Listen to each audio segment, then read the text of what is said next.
Puck Time host and expert NHL handicappers Carmine, Bianco, and Andrew McInnis have teamed up and are offering all of their hockey selections, including 5% best bets and an amazing 2-for-1 combo package. An NHL season pass takes you through the Stanley Cup in July and is priced at $4.99. But right now, you can get both Carmine and Andrew's hockey selections for the price of one. Our Puck Time Power Play 2-for-1 combo gives you close to 5 months of NHL action and at $4.99, coming out to only $3.32 per day. Just head over to either Andrew or Carmine's capper page at WagerTalk.com.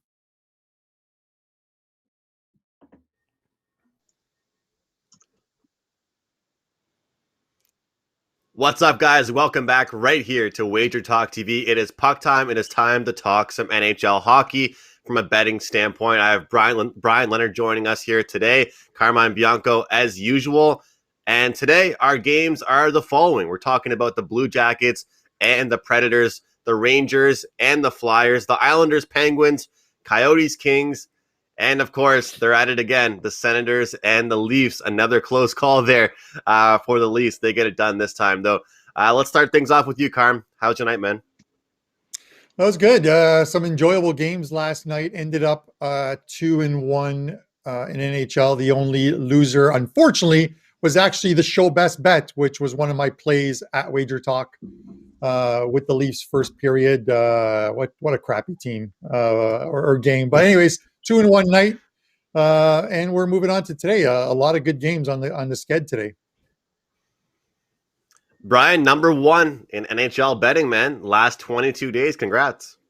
Thank you. I appreciate that. It's a lot of work staying ahead of you two. We're trying to keep up with either one of you guys, and I think a lot of times lately we've been on the same teams. I think I had Edmonton last night, and I was out to lunch with Marco, and he said a lot of people were on Edmonton last night. So usually when everybody's on one side, it doesn't work out so well. But we got lucky and we had the winner. Unfortunately, I had Detroit, and I ended up splitting out yesterday. But I've got two plays up today, and looking for a real nice day. Yeah, last night, guys, my overtime bad streak, cold streak continues. I'm now like 0-7 in overtime. I had the Hurricanes yesterday. Thought it was a great read. It started off looking great and just kind of fell apart on me. That was actually my only play, but a couple of the leans I gave out with the unders in the Edmonton game and Toronto game, those ones both hit, so that was kind of nice. But things are still good. Still over 36% net profit since January 28th, so still looking pretty good. Clients are happy, and we'll continue to move forwards here, guys. The Predators and the Blue Jackets for our face-off game here. Predators plus 110, Jackets minus 130. Now, Carm, I've noticed a little bit of a jump in the Jackets game these days. I mean, they're still getting 5.5 as their total, but I've been betting over with them. They're playing a different style of hockey than what we're used to really seeing. Now, the Predators, I don't know if they can really keep up with them right now, but my question is, do the Blue Jackets right now deserve this minus 130 price tag? They probably do, just because in using that phrase, Andrew, that I love to use, Nashville Predators are consistently inconsistent. You look at this team and, right now, sort of like breaking down the game, you look at Nashville's 2-0 versus Columbus this year. And normally when they play that third game, I like to take the team that's won the first two games. And if they win that game, I will then flip and go the other way. So normally I would want to take Nashville in this spot, and then if Nashville wins, because they're playing, this is a 2-game set, take Columbus in game 4. I can't do that. This is likely going to be a pass for me. You look at a team like the Jackets. They haven't won or lost more than 2 games in a row this season. 16 or 17 games into it. The problem, I don't want to touch this game, Andrew, and you could look at the total and maybe look at the under, even though Columbus is scoring goals, is Nashville is not getting any scoring throughout their top 3 lines, or through lines number 2 and 3. You look at line number 1, which is the Forsberg, Kunin, and Arvidsson line with Yossi and Ellis, and they've scored, 15 of their 36 goals. That's 42% of their goals have come from that first line. That's not great when your top line is dominating your scoring. You need scoring from those second and third lines, and they're not getting it, and this is why this team is losing. So for me, this is going to be a pass. And if anything, I would probably lean to the under because I just don't think Nashville can score. Yeah, Brian, sometimes you look at these games and you think to yourself, like, is it too obvious? Is it too obvious right now? Is it one of those games right now? You look at it, clearly we have one team in better form. Clearly we have one team that can score, and we can rely on that more. The only thing this Predators team has done to impress me so far this season, they beat Florida 6-5 in a game where Florida came in on a bad spot. I mean, is it time, Brian, for us to really declare this Predators team as a poor team? I think they are. You take a look at their numbers on the season. I have them being overrated, and I brought this up before. And in fact, Koken's talked about this for the entire time he's been on the show this year about how bad they are on special teams. It's now up to no goals scored, 19 goals given up when they're on a penalty kill. They're second worst in expected goal percentage in that regard, slightly better than Buffalo. But it's hard to expect a team to win if they commit a penalty and they're going to give up a goal. Once again, St. Louis Blues 17 goals against was second worst in the league, and they played one more game, I believe. I've got this line basically where it is. I think if you take a look at these teams 5-on-5, it's pretty equal. I actually think Columbus is a little bit better offensively now that they made the trade, and that's not going to show up all the way in season-to-date stats. But I can see why they're favored here. I don't want any part of Nashville. This is a team right now I'm looking to fade. Unfortunately, this line is at a point right now where I think it's fair. It's going to keep me off of this game. Yeah, I'm looking to fade Nashville until they show me any signs of life. And you mentioned that trade, Brian. They have definitely won that trade so far. Laine has, done everything. Assists, powerful, scoring opportunities. He's gotten some goals. He's dropped the gloves. He's done everything. And Pierre-Luc Dubois hasn't looked that great for the Winnipeg Jets, at least not quite yet. Guys, the Rangers and the Flyers. Carm, it's another one of these matchups, man. It's been forever since the Flyers have, laced up their skates and gone out there on the ice and played a competitive National Hockey League game. And the Rangers, the team that I couldn't count on to get it done for me when they were playing a team in the New Jersey Devils that hadn't played a game in 16 days. So, we can buy into media reports, Carm. We can buy into what people are saying about this Rangers team. I think their coach has to go. I think the coaching staff isn't doing a good enough job of utilizing the talent that they have. Lafreniere, the number 1 overall pick, stuck there on the third line, getting minimal minutes, getting matched up against rough matchups, I think. He's not being utilized properly. I'm not really sure what to think of this game. I'm going to step back and watch this, observe as a handicapper, and learn from this game what I see. Yeah, I must have got some shampoo in my eyes this morning when I looked at the schedule of games that you had picked for today.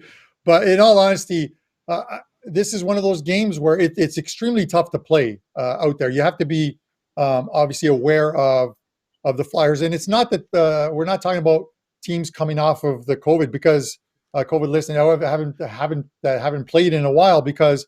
Surprisingly, I saw a stat up on the screen during one of the games. Some of the teams coming off that have actually played very well in their first games and gone on to 2, 3, 4 game win streaks. I think only a couple have lost their first game, and then we saw with I think it was with New Jersey against the Rangers. But you look at the Flyers, and these are the guys who are missing tonight. Giroux isn't playing. Voracek is not in. Konechny. Lindblom, Lawton, and Braun. And for Giroux, it really sucks because he has a 328-game Ironman streak going back to, I think, the end of 2016. So that gets broken tonight because of COVID and being on that list.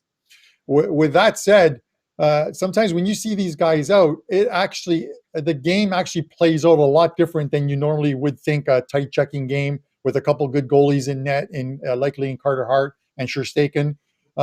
If anything, I'm not going to lean to a side. I would actually lean to the over here and 5.5.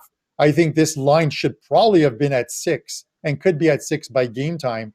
I've been pretty good at predicting sort of these goal line movements, so I would jump on 5.5 here. Carmine, I'm curious because I was going to say the under in this game because you mentioned with those key players out, it would be tight checking. I really thought you were about to say the under. What leads you to think that it will turn into a faster paced game with those guys out? I'm just seeing when you get some line juggling, believe it or not. I've just watched some of these games this year, and the first one's back. I should have put up that stat or brought up that stat of the first game back for a team off that list to show what the scoring is, but I don't have it here, so I don't want to quote something that is wrong at this point. Right. No, and I definitely do understand that strategy of looking over with teams that haven't been playing. Bryan, is there an angle for you here with our marquee matchup? Yeah, you mentioned the Rangers game against the Devils here today. I was with you on that one. I thought that was a clear, good spot for the Rangers. They didn't show up. To your credit, you've talked about the Rangers all season long. A team that has talent just can't find a way to win. The line opened, at least what I'm showing, is much higher than what it was. So there's been money on the Rangers. I think the Rangers are the team to bet on here. When you take a look at goals plus minus per 60, 5-on-5, the Flyers are 8th at 0.49. So basically they're up a half a goal, 5-on-5 over 60 minutes. The Rangers are 26th, which is down 0.54. So it should be, based on what's happened, the Flyers are a goal better in a full 60. Unfortunately, when you look at expected goals, the Flyers are actually down, and the Rangers are about even. So with the players that Philadelphia has missing here, I could see the Rangers being the team here, but it's tough to bet on the Rangers because they've been the team in many of these games, and they just haven't gotten it done.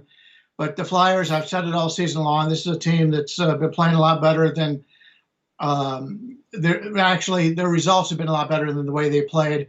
Don't want to trust the Flyers here. I like the Rangers, but we're losing a little bit of value, but I still prefer that side.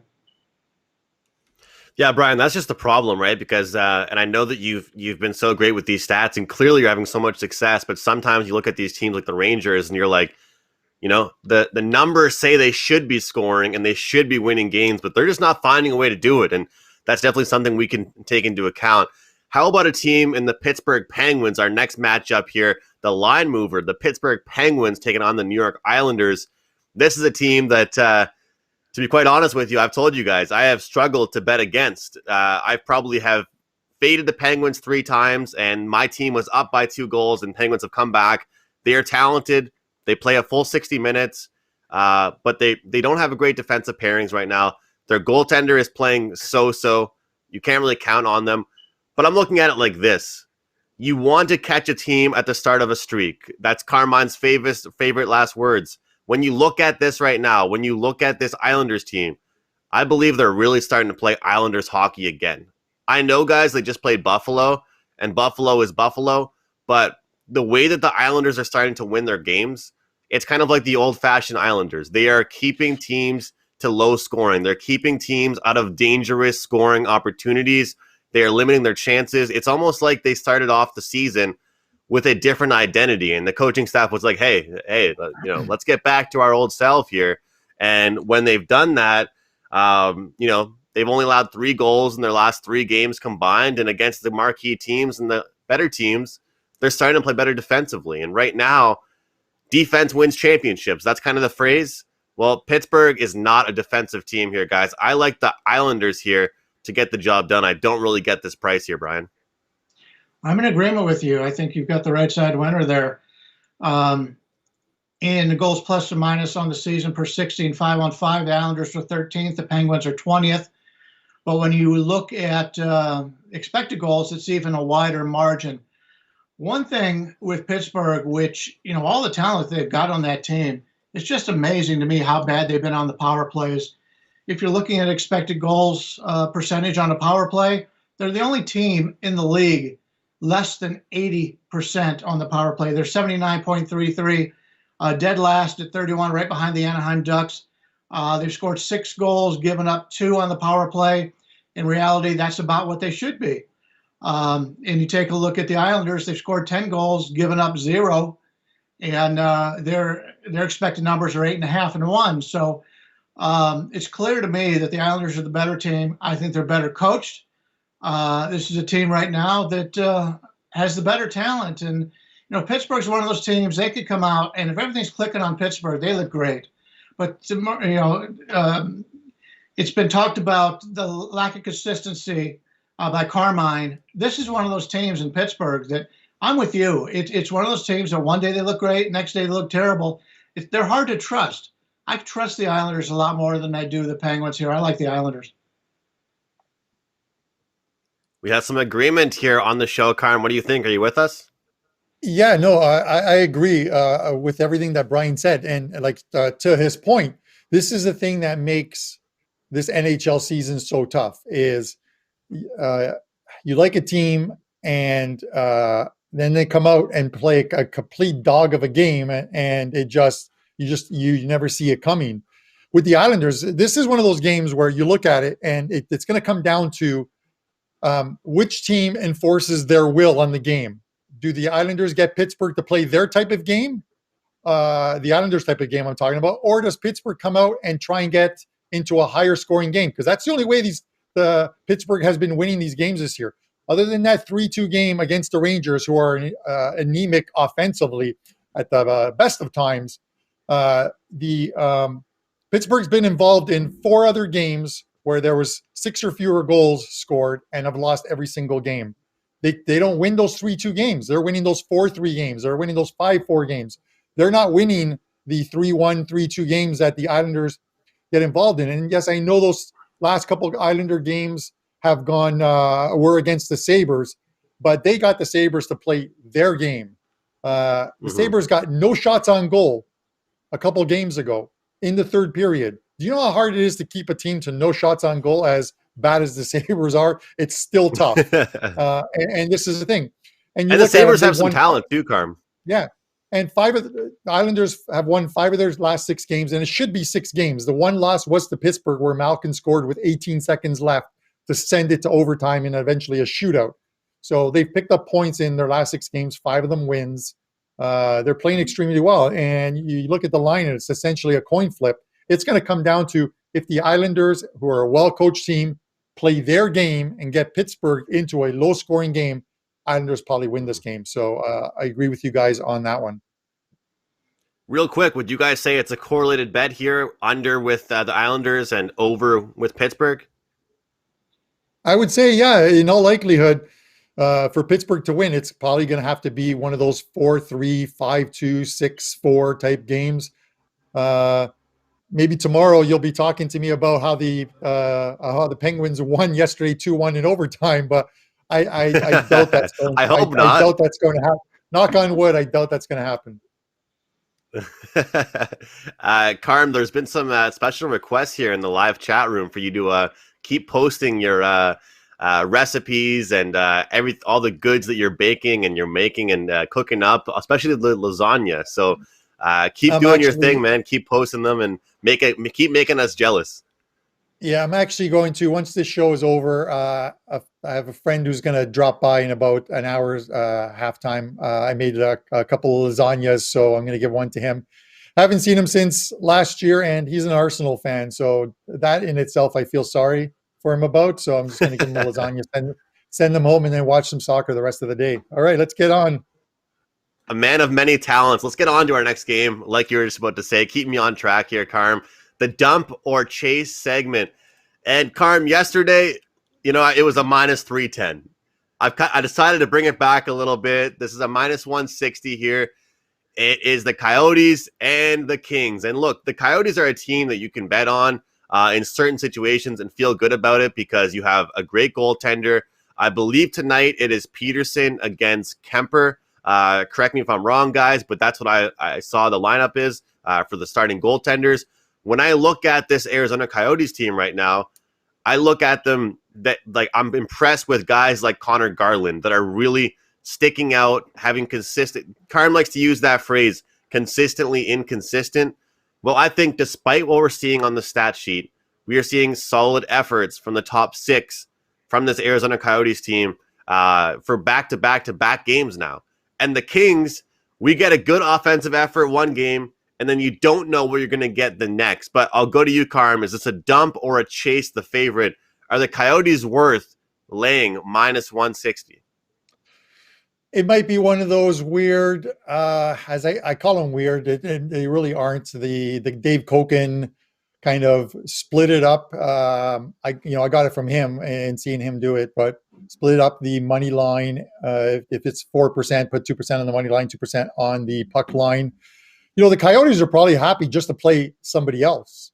They played what, 15 games, 4 of them against Vegas, 7 against St. Louis. So 11 of their 15 games have been against the top 2 teams in the West. They're probably happy to play someone else at this point. And they looked impressive against St. Louis. So you have to give them credit. They looked impressive. They win 4-2-1 against the Blues.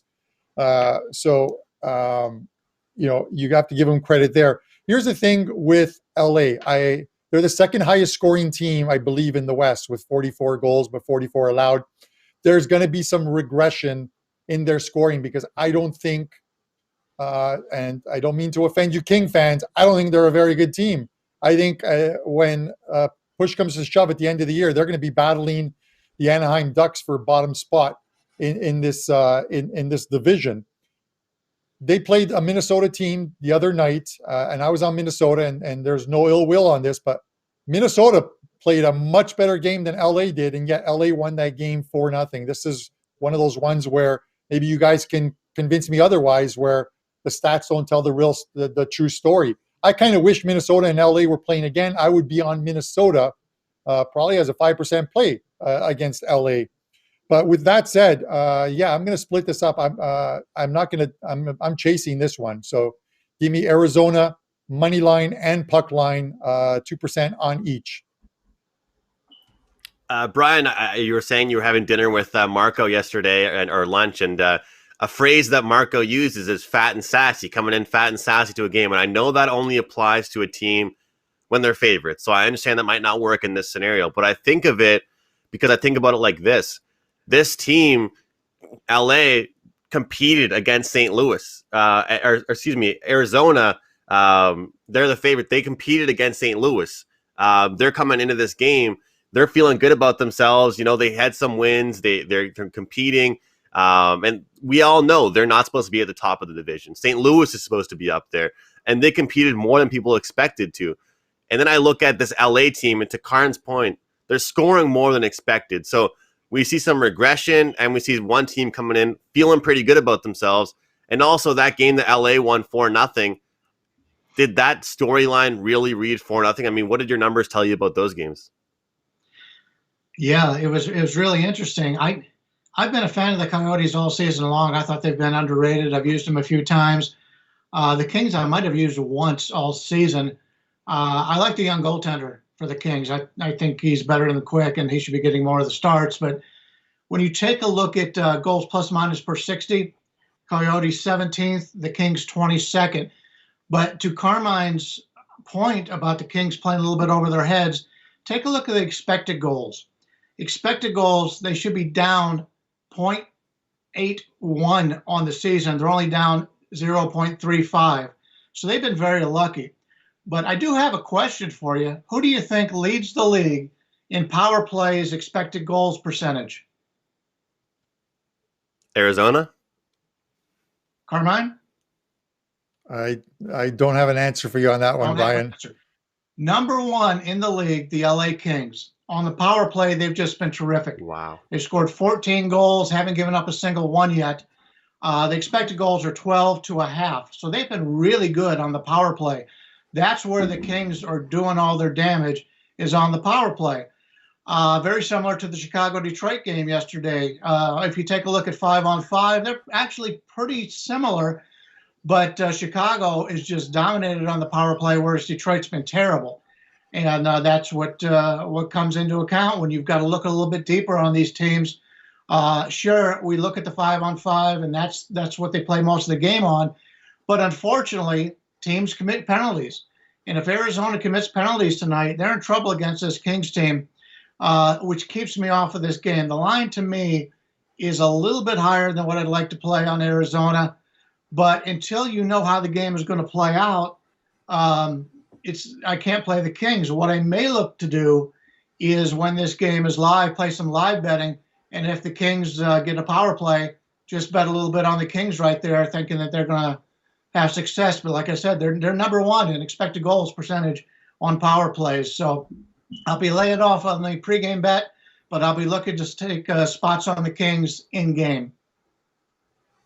That's incredible. Now, if only we can get the Kings to get 4 or 5 power plays a game, Brian, they'll be at the top of that division. They'll be working their way up the rankings in this division. But so Carmine says chase. Bryan says no way. I'm going to dump it and looking for some in-game spots. And I'm kind of with Bryan. I think that the Coyotes, are a good matchup. I think it's going to be a good spot for them. They're feeling good about themselves. LA, they're due for some regression, like Carm said, but I'm not sure if I'm willing to lay that number with the Coyotes at the minus 160. I agree with Carmine on the split bet. I also lean to the under in that game, guys. The under with the Coyotes and the Kings. It's now time for our barn burner segment. It's the Senators. It's the Leafs. These teams just keep on playing, and I love to watch it because, well, when the Habs aren't playing, my second favorite team is definitely the team that's playing against the Toronto Maple Leafs. And yesterday, well, I'm pissed off myself, guys. We all have regrets. We all wish we bet a game we talked about. I talked about the under between these two teams yesterday. Never played it. Now we're looking at a 6.5 here, guys. We're discussing this game from a totals standpoint. We've seen historically, the longer that you've gone through a series, the longer you've gone through a back-to-back, you've seen more goals. You've seen some mental fatigue, physical fatigue, penalties. Talk about power play stats. Both these teams can score in the power play. Ottawa started off pretty slow, but they have some talent. When I look at this 6.5 here, Prez said he hates those 6.5s. I feel like tonight we see the over 6.5 hit. I'm regretful for not betting my under yesterday, but I think, Carm, tonight is the night to grab this over 6.5. What we have not seen so far from the Leafs over their past couple games is that depth of scoring that we were starting to see from them. I mean, I really hope the Maple Leafs organization has a great massage therapist for Austin Matthews because his back is getting sore carrying this team so far right now because he's the only one scoring for them right now. I believe their depth will show up here tonight, and we'll see more than 6 goals here tonight, Carm. Yeah, Austin Matthews needs to shave that caterpillar that crawled up above his lip there. That's got to be one of the worst mustaches in all the league. But what happened yesterday is what I expected in Game 1, Andrew. As far as scoring, I thought the first game of the series would be a low-scoring game. Hoburg, they gave him a second start after that great game in Winnipeg, and he reverted back to the Hoburg that he was in, allowing 4.88 goals per game. And now he's likely back in net tonight, and Hutchinson's going to make his first start of the season for the Leafs. So your first thought is there's going to be a lot of scoring in this game.